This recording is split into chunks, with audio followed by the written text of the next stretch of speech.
Ìwé ìfihàn orí kẹwàá ẹsẹ̀ ìkíní.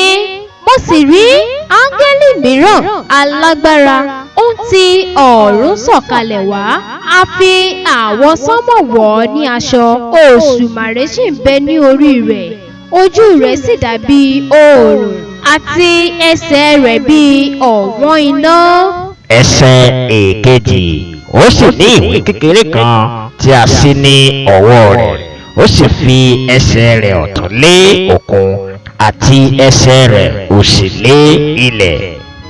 Ẹsẹ̀ ìkẹta. Ó sì ké ní ohùn rara bí ìgbà tí kìnìún bá bú ramúramù. Nígbà tí ó sì ké, àwọn àrá méje náà fọhùn.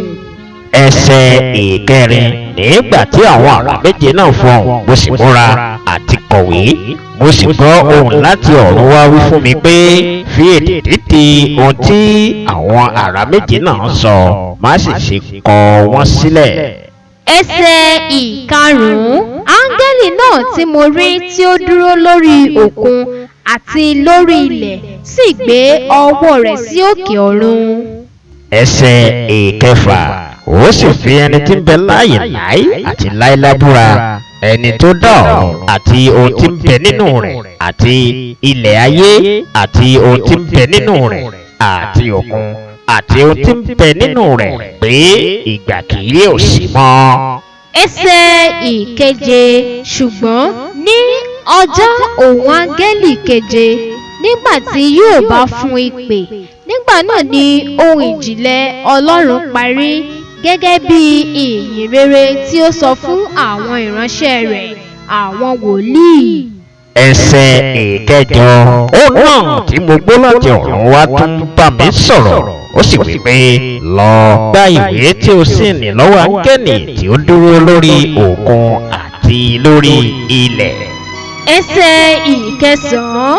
Mo sì tọ̀ áńgẹ́lì náà lọ, mo sì wí fún un pé, fún mi ní ìwé kékeré nì.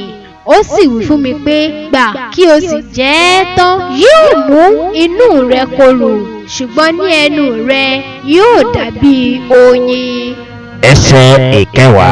Ó sì gba ìwé kékeré náà ní ọwọ́ áńgẹ́lì náà, mo sì jẹ ẹ́ tán, ó sì dùn ní ẹnu mi bí oyin, bí mo sì ti jẹ ẹ́ tán, inú mi korò. Ẹsẹ̀ ìkọkànlá.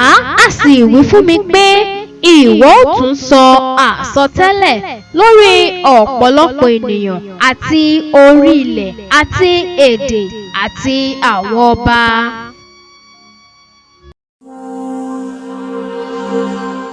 Giscom TV, nífẹ̀ẹ́ láti wò ó.